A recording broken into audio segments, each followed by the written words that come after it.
After watching a number of YouTube videos, I decided to do the job myself.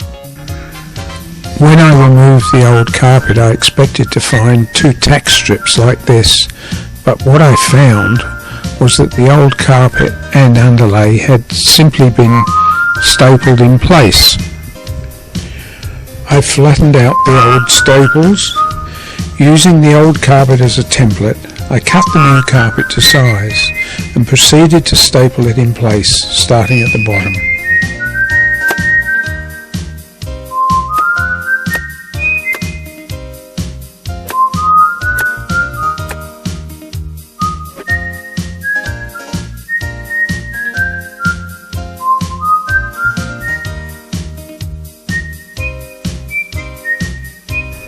As I do not have a knee kicker, I improvised using an offcut of timber and about 20 screws.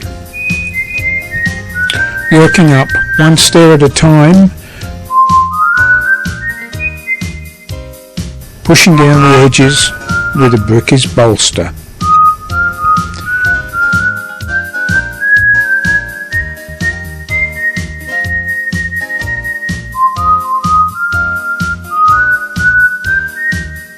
When I turned the corner, I discovered that the second flight of stairs had been fitted using both vertical and horizontal tack strips.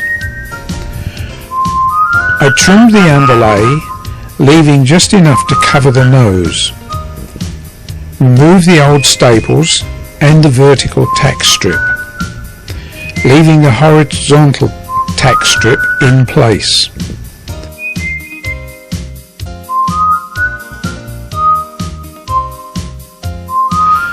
I then covered the stair tread with new carpet, fixed to the tack strip at the back and stapled at the front.